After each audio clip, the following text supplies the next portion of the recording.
As you know, the Tampa Bay Rays are about to embark on really one of the most unique and challenging seasons in the history of their club. They're going to play their home games in Tampa, Steinbrenner Field, and 3 days after the season opener, a decision must be made on the future of their deal with St. Petersburg for the new ballpark in Pinellas County. On the field, look, their pitching should lead the way again. They've had a big addition with shortstop Ha-Seong Kim. There's a lot to talk about on the field. We're going to do that with our part 2 conversation with Marc Topkin of the Tampa Bay Times here in just a minute. But first, we talked yesterday with Marc about the stadium situation, and since then, there's been a little development, I suppose, or more talk anyway, and that is because the Rays team presidents appeared on 620 WDAE, Matt Silverman and Brian Auld. It was part of their, I guess, in-house production, right, Steve? Yeah, Countdown to Opening Day. It's a show that the Rays produce, own. It's their talent, all team controlled.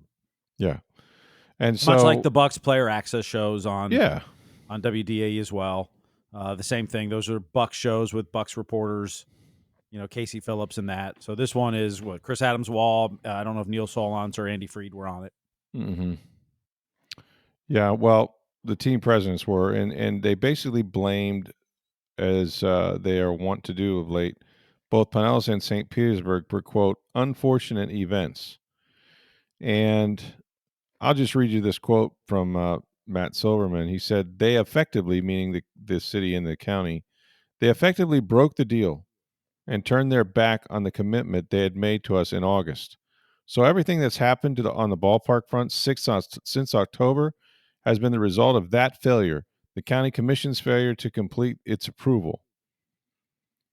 And then he goes on to say that, financially, we were really extending ourselves with this ballpark project. It wasn't a question of having the dollars. We had the financing secure, but more a question of, does this investment itself make sense in the context of Major League Baseball and fielding a competitive team for the next 30 years? This is Matt Silverman talking. We stretched because we really wanted to do this project for us and for St. Pete and Tampa Bay. But when that timeline slipped and the cost went up, and really when we lost the support of our partners at the city and the county, when they said to us, not one more cent after they didn't uphold their end of the timeline, that's when it really started sinking in. Woo! I got lots of questions about those statements, but I would start with the fact that, Steve, what deal don't they have? I thought the same deal that was on the table is on the table. Yeah, there's going to be delays, obviously, because the vote was delayed, but it was still completed, I guess, the funding part of it, at least in March. The trop obviously has to be repaired at this point, and there was some discussion by the Rays themselves about whether that made sense for the city to do it. Now they're insisting that Tropicana be repaired and ready to play in 2026. I don't know really what's changed other than the Rays sort of tone, if you will, at this point. The way I understand it, and I could have a couple details wrong, but the deal was agreed, and the Rays were under the impression, and probably St. Pete and Pinellas County, that they were going to pass the bond funding in that either late September, early October meeting. Or I guess it would have been late October meeting. That was the unwritten part of the agreement. The agreement says the bonds had to be passed by the end of March, I believe, which we're not even at that point yet, and they have been passed. But the Rays were under the impression, for whatever reason, whether it was said, that it was going to be a rubber stamp deal at the end of October. Well, after the hurricanes, I believe it was St. Pete, if I recall, postponed that vote. Mm-hmm. Didn't feel right to approve that money at a time they're still dealing with cleanup and aftermath of both Helene and Milton. And that's where the Rays then said, well, they didn't live up to the agreement. They're putting delays in this, because the Rays at that point, when the funding didn't get rubber stamped at that meeting like they had hoped, or were under the impression would have happened, and probably would have had there not been 2 hurricanes, then they stopped their progress, the architects, all that stuff. That's where the 7-week debt wait happened, and then the bonds got passed. And so now the Rays have said they can't, it cost them another year, et cetera, et cetera. Yeah, So, and but they're on the hook for all the overruns too, by the way, and right. as part of Mhm. this deal. So, and what they're saying is it's going to be, impossible for them to make up that difference. Now, Right. the estimates of that are disputed, I think, by the city and the county, and the city's consultant says that there's no way the delay could have amounted to such a significant cost increase that and the Rays, for that matter, have never publicly disclosed how much they would need to bridge that gap, right? But here we are, and the team has until March 31st to show with evidence that it has the Mhm. funding and it's done enough work to move forward with the deal. If not, it's all going to begin to unwind, and that's just 3 days after the season opener. Well, but you notice in that statement he made, he said they effectively broke the deal Yeah, not yeah, because right. they didn't break the deal. Lawyers might think otherwise. Yeah, Well, they had hoped that the funding was going to get approved sooner than it did, sure. and due to a hurricane and that. Now, there's also questions of whether they had to wait another year to move in the stadium anyway because the lease with Tropicana Field is for 30 seasons, not 30 years. Hmm. And because they're playing in Steinbrenner this year, that adds another year onto that lease. Now, that Right. could be negotiated out. And maybe that's part of what this is by the Rays. It's just a negotiation to It could be. recoup something or get out of something or whatever. I don't think Part of we the know those details yet. timeline of all this too coincides with the Rays' home opener. It also coincides with the council's vote on replacing the Trop's roof, which will cost them at least $24 million.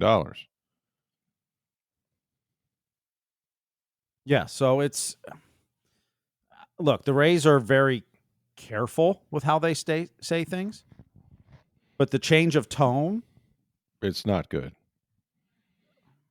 that's where and look, we've always said, and it happens with these stadium deals.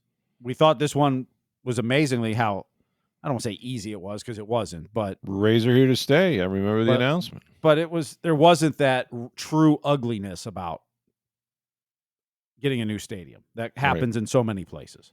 Right. And St. Pete saw that for years on the opposite end of trying to get the team to move here and how ugly it got in San Francisco and in Chicago and others. And this deal never got there. Now it's feels like it's starting to. And it Well, doesn't mean it won't happen. It doesn't mean the well, stadium won't be built, but the Rays want and are essentially asking for more money. What they're saying is they stretched as it was, and because of these delays, and because they're on the hook as part of the agreement for all the cost overruns, they simply don't. They're this is about asking for more money, in my opinion. Now, I don't know. Does that mean you more reach money or a different deal. or a different deal? Yeah, which would probably include more money. Or maybe trying to get out of this altogether. They said that's the thing, we don't know, like what the other motivations are. And ultimately, and you were discussing this before we came on. How much is baseball gonna crimp whatever it is that Stuart Sternberg may or may not have in his mind as far as the future of this team, if he did want to move it. Baseball does not want this team to leave Tampa Bay. So, would he even get approval for something like that? Or So would he be there's a couple forced of to things sell? there's a couple of things that could be at play here. One, he could just be looking for just a better deal. Let's renegotiate At minimum, I think that's true. certain points of it. Yeah. Option two is he really wants to move the team somewhere else. Now, I Right. don't know if baseball is going to let that happen. I mean, we do Right. know Rob Manfred came down and met with city and county officials, and all of a sudden, several of their votes that were no on the stadium deal changed to Changed it. yeses. Yeah. So, what was said? What was the understanding? I don't know if we fully know. Mm-hmm. We do know that's I think it was Chris Letvala said, hey, I trust Rob Manfred, I don't trust Stu Sternberg, something to those effects. Right. He flipped his Yeah. vote quickly after he talked to Manfred. The other possibility, and there's probably more than those two possibilities than the third, is that now that they're playing in Tampa for a year, maybe they want to explore trying to find a place here in Tampa, Well, which is kind of where they wanted to be all along. it's believe. where they started, right? And I don't Right. know what would have changed as far as the Hillsborough landscape goes. Well, other than we just, as Marc Topkin pointed out yesterday, put $30,000 season tickets on sale, and we've sold them out. And we've got other ones, and we still now it's part of it's the supply and demand, smaller stadium, and that. But Right. maybe you're seeing, well, maybe we want to reconsider this, and so some of this may be either renegotiation or a stall tactic, and that's speculating. I don't know. I don't have any inside info on that, Right. but you're going to get you've studied whether the stadium should be in St. Pete or Tampa or Pasco or wherever. You're going to get a real life trial run. It's a trial Yeah. run. Yeah. Yeah. And You're maybe gonna they see a want lot to of kind of, things. let's see how this goes. Right. So the goal here, if that were the case, if your theory is correct, and it's certainly a viable one, would be let's get out of this deal with the city of St. Petersburg. Not that we couldn't make a better deal down the road, but let's see if we become more of a free agent team, make them repair the Trop so we have a place to play next season in St. Petersburg while we explore our options elsewhere. And yeah, maybe, possession Well, matters, and maybe and they would feel better, or the people in the climate in Hillsborough County or Tampa would be more facilitating than it was the first time. in theory, you thought the funding was going to pass in October Right. to open the stadium in March of 2028 or April 2028. Correct. So in theory, if you're delaying it by 1 year, you don't have to start back up till October of this year. So if you can slow play St. Pete or extend that March deadline and get into your real life trial experiment, whatever you want to call it, at Steinbrenner Field, maybe. And like I said, that's me just speculating. That's just me just off the top of my head going, if you can't move the team, if baseball's not going to let them move it, and we don't think that's a viable option at this time, not say it will never happen. I don't think Stu Sternberg wants to sell the team.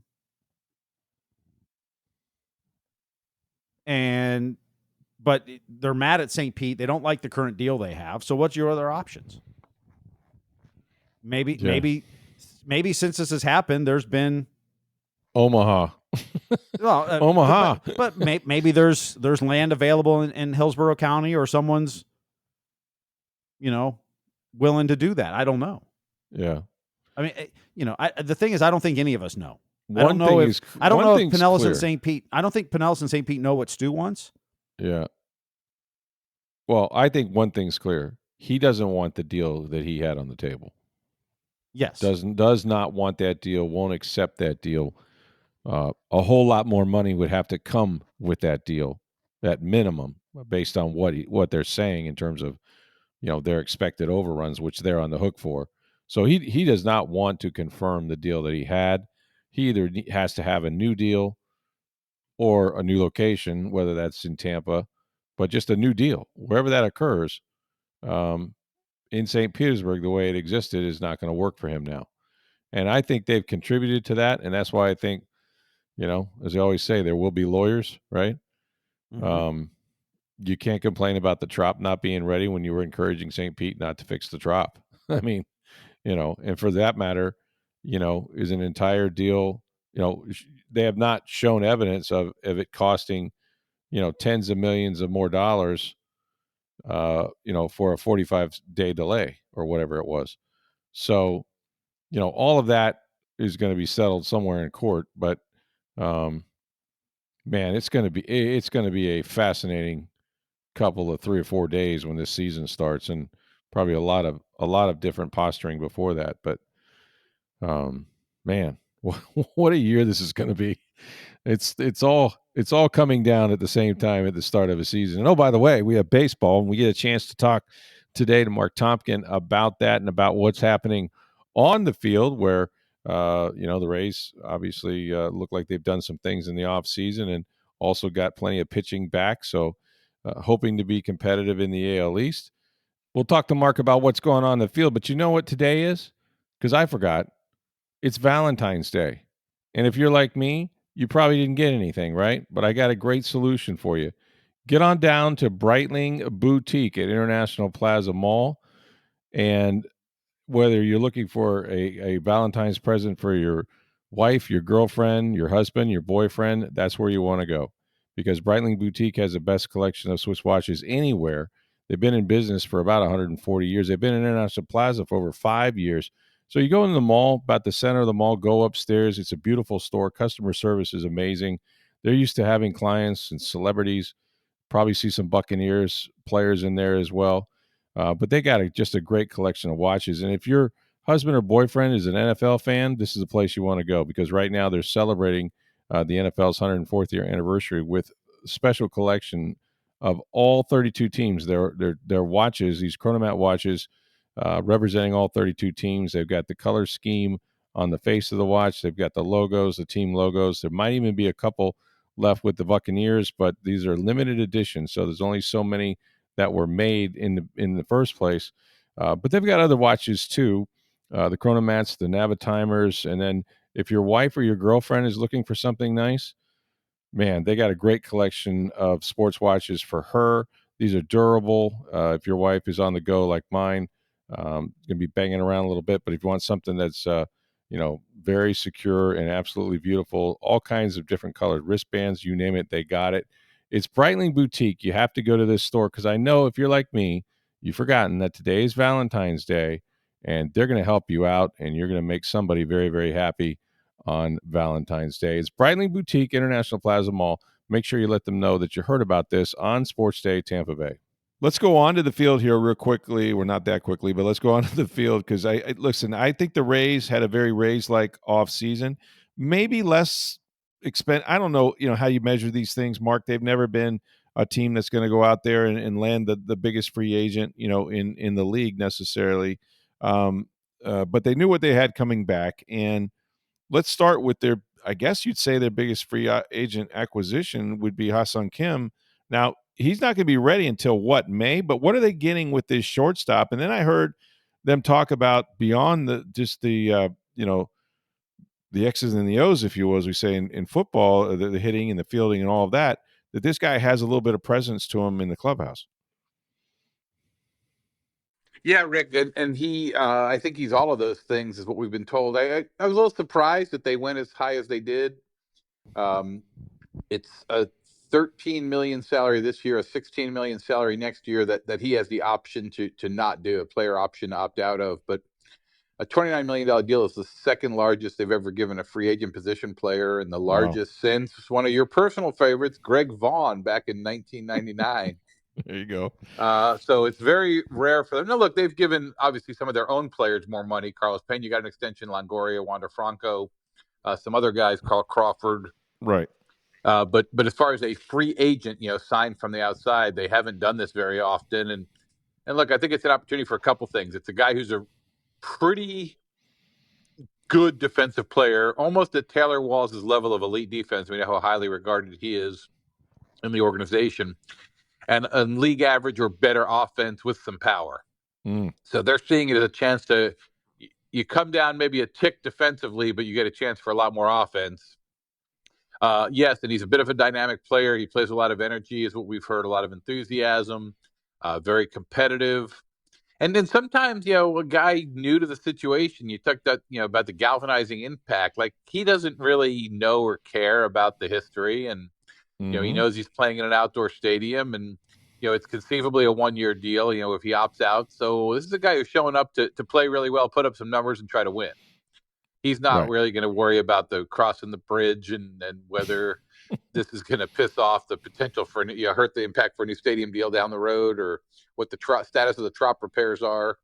This is a guy who's here to play and try to win this year. And look, if it all goes well and he plays well and comes back healthy, he may opt out of his deal, and the Rays end up with a pretty high draft pick for their $13 million investment, and conceivably whatever benefit he provides them on the field. And if he sticks around, they have the opportunity pay him $16 million next year, but you could certainly trade him, or you could do the same thing and wait till he goes into free agency, make the qualifying offer, and get the draft pick back. So there's a couple ways they'll recoup some of their investment here. But I mean, ultimately, is they thought he was a really good player, and Neander said on the record this week in Port Charlotte what I'd heard off the record previously in other conversations with people, but that they kind of set out, trying to get this guy. They just had to get a better sense of the medical situation, and it took up until, whatever that was, 2 weeks ago, and they got the deal done. But they had to be confident that he was going to be ready early enough in the season. And there's a scenario where he'll come back earlier.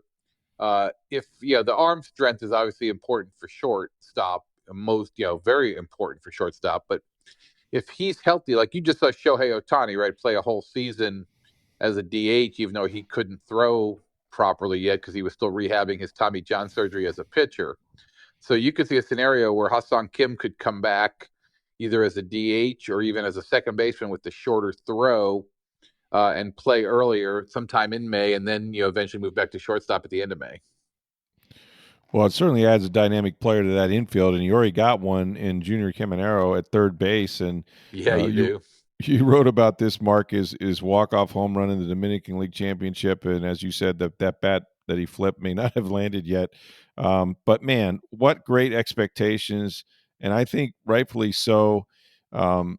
It kind of reminds me of the energy, that you get from a player that's just had that kind of off season, or when he was up with the Rays, he certainly did some dynamic things. So how, what do they have here? This looks to me to be one of those, budding superstars. I mean, I got to believe that the people that grade, baseball players are really high on this guy. Yeah, and I think it'll be interesting to see how this carries over. I mean, he played, I think, 43 games last year, and I think it's fair to say there were some games where he looked like a just turned 21-year-old playing, and there were some times when he looked like a budding star. And I think now the question will be, especially coming off this winter ball experience, is he ready to be that budding star more often on most nights? And if so, yeah, I do think there's a chance for a very dynamic player here. Yeah, and as far as like, and he likes the spotlight. That's another thing. He likes the spotlight. Like sometimes a guy comes up and you could tell they're just a little uncomfortable. And I mean, he wants to be the guy. He wants to be the guy at the plate. He wants the ball hit to him. He wants to be the guy celebrating. He wants the fans yelling his name. I mean, he wants all of that. And look, some guys that work, some guys it doesn't. But if he's embracing that and he's ready to live up to that billing and that pressure that comes with it, this franchise could use a face of the team kind of guy. And we know what happened with Wander Franco and still in some legal limbo here. But that obviously backfired immensely to this point. And here's kind of a new guy and a guy they got in a steal of a trade a few years ago, and could really turn out to be a guy that could become that star player. Could become a face of the franchise. As far as their lineup goes, and we talk about playing at Steinbrenner Field, which is dimensionally the same as Yankee Stadium. We know about the sort of short right field porch. In the Yankee Stadium, there's kind of an air tunnel, I think, the right center. But you got a couple of left-handed hitters there, Marc, that they need Josh Lowe to bounce back, and we know what Brandon Lau's capable of. And with both these guys, you start with if they can stay healthy.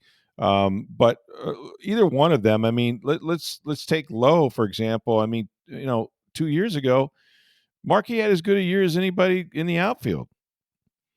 Yeah, I think we talked about this after that season, but you can play with numbers a lot of different ways, but you can play. I mean, I'm not super great at that, but I played with some numbers, and the only person who had a better season than him, combining things like homers, stolen bases, right, OPS average, was Ronald Acuna Jr., who won the MVP award in the National League. So yeah. Josh Lowe had an incredible season, 23. Now the bigger question, and the question we're going to explore here in the Tampa Bay Times probably next week, but what happened last year? Like, he was hurt in spring training. He wasn't ready at the start of the season. Then he tried to come back and he wasn't right again, and he ended up going back on the IL. And right. was it just one of those years where he never felt right? He was never comfortable. Certainly in the backdrop of that, and credit to him for being public about this, but his mom's battle with brain cancer that she now seems to have under control. But that was certainly something that's going to prey in your mind a little bit. And baseball's an everyday sport. Sometimes you don't have days. You don't have a day to return that phone call. You don't have a day to go make that visit you want to make to somebody. And there's some demands that baseball creates on you that affects your real life. So, was that part of it? Was it that he wasn't physically right? Did he lose his confidence a little bit because of the bad start? Was it a little bit of everything? But yeah, I mean, I think if you were going to pick one player whose performance could have like the most significant impact on the various ways the Rays season could go, I think Josh Lowe would be at the top of my list, or at least for now. And probably, I think that's the right pick there. I mean, Christopher Morel is another guy who's had immense talent, who was very poor with the Rays last year if they got him from Chicago. Obviously, Shane McClanahan coming back, from the missed year. If he's, dominant Cy Young caliber Shane, that can have a huge effect. But that's once every 5 days. If Josh Lowe's in that lineup, 140 games Yeah. and can play at the pace he played in 2023 and take advantage of that short left field porch in Steinbrenner Field and play good defense because he doesn't have a lot of ground to cover and use his arm and throw some people out and steal a lot of bases. That can be an incredible impact on this team. Yeah, we know the Loud can hit the big fly as well. So those two guys in the middle of that lineup, and then pitching. And don't forget Jonathan Aranda, because that's right. That's the other lefty hitter, and probably be a DH, right? Is that what he's going to start off as? I think he's going to be the DH, and I've heard some talk he's going to hit pretty square in the middle of that order, 4 or 5 or something. Wow. And, that's a guy that another writer joked with me that just break out the stories that we all wrote last spring about he was going to finally get his chance, and they had big expectations for him, and that was all set to happen. Then a freak thing the last week of spring training, he's taking a throw at first, the ball bounced it up and broke his bone in his hand. It wasn't even like a traumatic injury, but kind of same thing with Josh Lowe. It set him back. He was delayed. Then when he was ready, he came up, didn't play well. They sent him to the minors. Maybe he was a little unhappy being sent to the minors, sulked down there, had some other issues, and but came back up in September and had a pretty good September. So, they're cherry picking a little bit here, but take his September, take Johnny DeLuca's September after he started playing regularly in center field, take Josh Lowe's 2023, take Brandon Lau's previous success at Yankee Stadium, kind of take all these things and put it together. But, take Junior Caminera's winter ball performance, you kind of can, pick all these things and say, well, if all these things can transfer to the major league field this season, they could be really good. And yeah, I mean, will it all happen? No, but if most of those things happen, they could.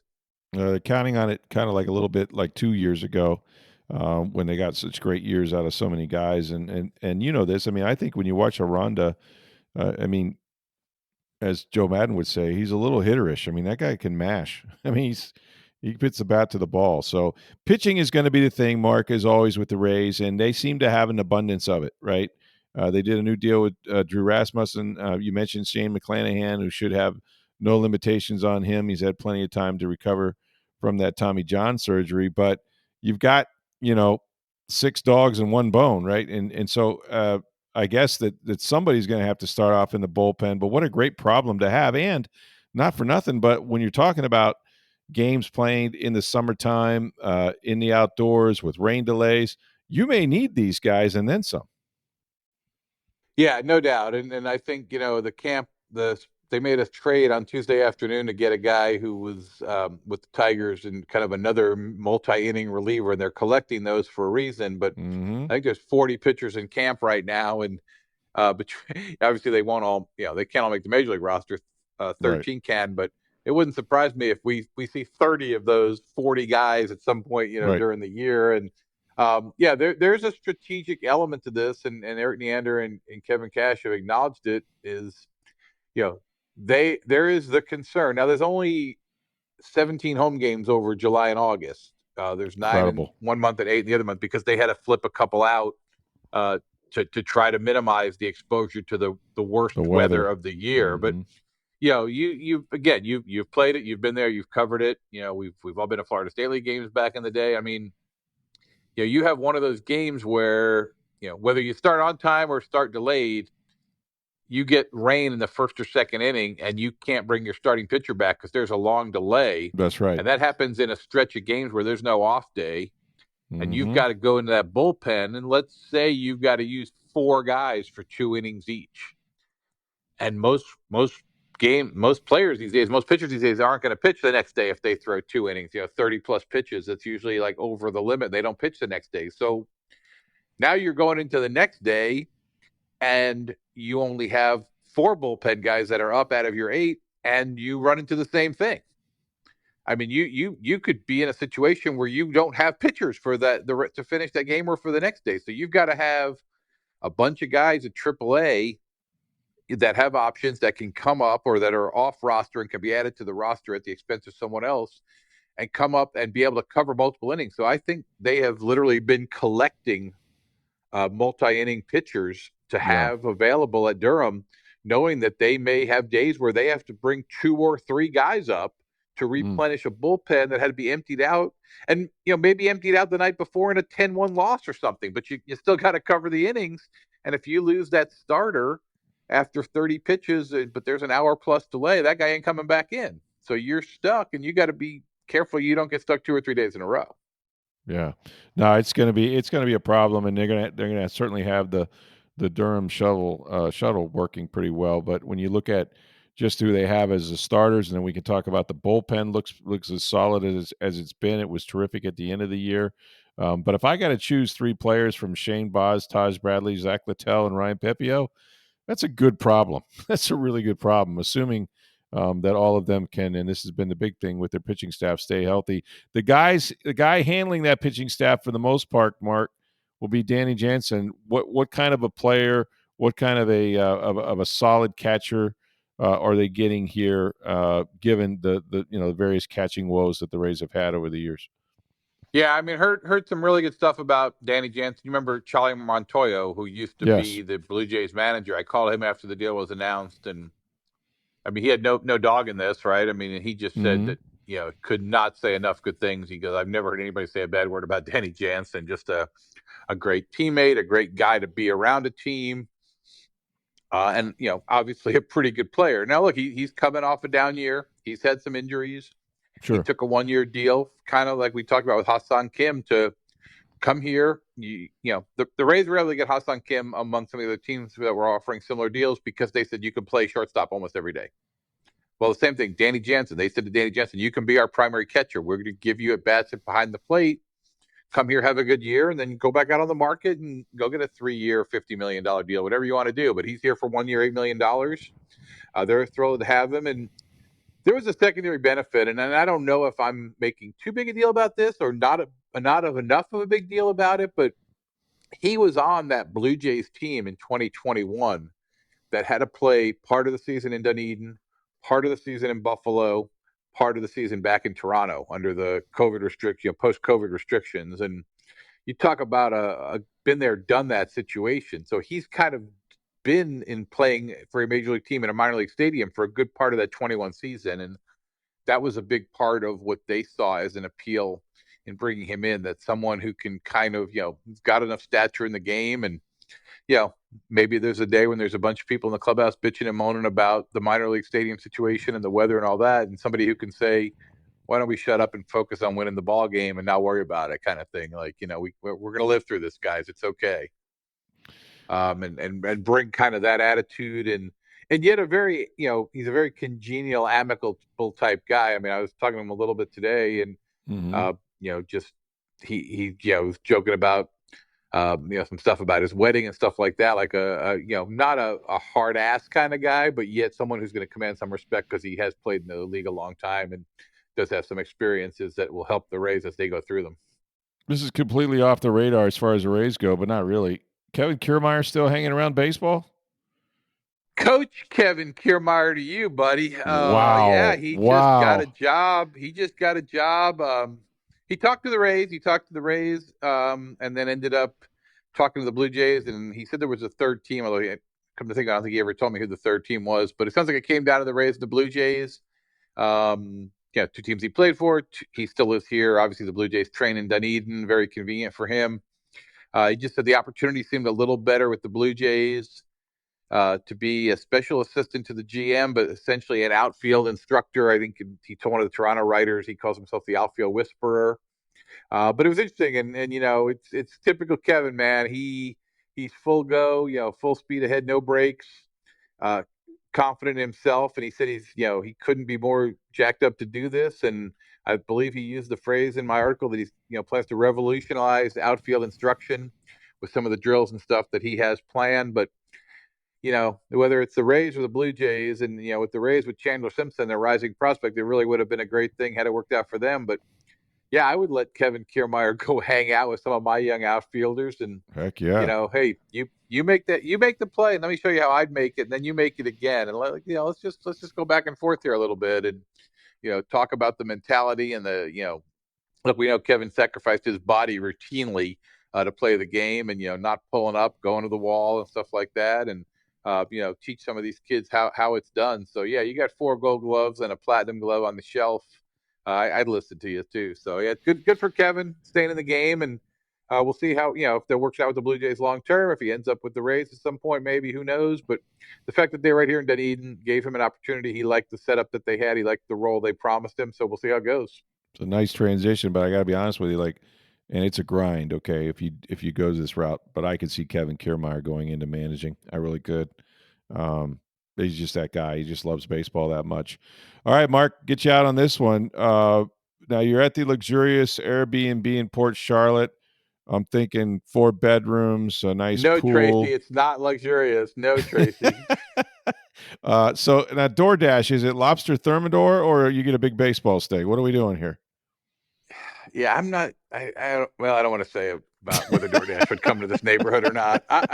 Let's just say that I picked up Five Guys on the way home, and I forgot we were doing this tonight. So it's now, when you say Five Guys, you mean the food? You mean the actual hamburger place, right? Five Guys hamburger place, yeah. All and it's sitting here getting a little cold, but yeah, that's the plush dinner accommodations, buddy.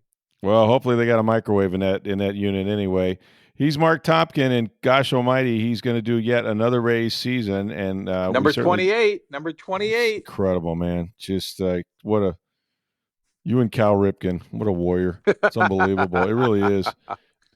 Me and you are standing in a corner looking at each other, just seeing who's going to blink first, I think, at this point. But no, it's going to be great. I love baseball as you do, and I can't wait. I think spring training is way too long. I want to shorten the spring training. I want to go straight into the regular season after about 2 or 3 weeks. I don't think these guys need this much time, but whatever. But yeah, it's going to be great, and I think a unique season. And hey, I'm only 20 minutes away from Steinbrenner, man. Just saying. Well, good to know, because that my commute doubles from about 20 to 45. So yeah, I may call you on any given Sunday. If the internet goes out, you can come on up. Yeah, it sounds great. Marc Topkin, thanks so much for your time, man. Enjoy the spring training and what's going to be a very interesting season, and certainly an interesting 3 or 4 days in late March. No doubt. All right, Ricky, anytime. Thanks, buddy. As we're doing this podcast, of course, you got the Four Nations tournament in hockey, and the U.S. is up on Finland. They're playing really well, and Tampa Bay Lightning players showing up in this game. Jake Gensel got an assist, and then 10 seconds later got a goal. So the first Lightning player to score a goal in the tournament. Brayden Point, Victor Hedman both had an assist Wednesday night in Canada's win over Sweden. Saturday you'll have games. Finland, Sweden play in the afternoon, and then USA, Canada Saturday night at 8 o'clock. So. Yeah, that's the one I want to see. USA, Canada. It's going to be great. Both those games are going to be great. I'm kind of enjoying this term, kind of digging it a little bit, 4 teams and high-level play, and just kind of fun to see them. The fun thing about this is like you're seeing all 4 lines are just loaded with skill and speed. And some of the players have commented this is the fastest game they've ever played in. Like, the lines are just flying up and down. You don't have 3rd and 4th liners that are trudging up the ice and slow. And that, I mean, all 4 lines are just high skill, high speed. And you know what I like about when you get in these tournaments too? It's like there's not a lot of fighting. There's no fighting, really, to be honest with you. No one's trying to hurt anybody. There's some checks and things that go on. They're playing hockey, but it's hockey. You know what I mean? It's not guys leaning on each other and dropping gloves and all that kind of stuff. So it's really kind of cool as well. But yeah, pretty cool tournament so far.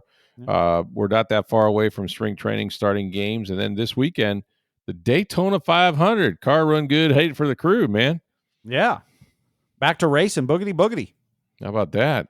Yeah, something to look forward to over the weekend. So busy weekend without football, but we'll get through it, because before long it'll be time for the NFL Combine, and I'll be in Indianapolis here at the end of the month, and we'll have a chance to talk to Jason Light and Todd Bowles and about all the coaching changes and free agency and all that good stuff. So not ever too far away from football, but It's now 6-1 USA, by the way. I think I'm probably ahead of you on the TV, but oh my God, you are ahead.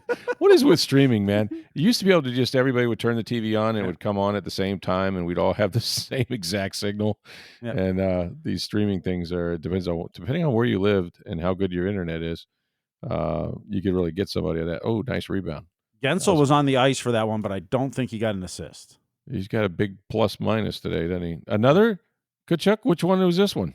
Well, see, Brady's got 2, and I think Matthews got 2. Unbelievable, man. Just dominating in that family. That's pretty cool to see. Anyway, thanks for listening. As always, go see our friends at Breitling Boutique. I know you forgot Valentine's Day. They're going to hook you up with a beautiful Breitling watch, whether it's a men's or women's watch. They've got both for you. And International Plaza Mall upstairs, center of the mall. Make sure you tell them that you heard about it on Sports Day Tampa Bay. For Steve Versnick, I'm Rick Stroud, the Tampa Bay Times. My thanks to Marc Topkin. Have a great weekend, everybody.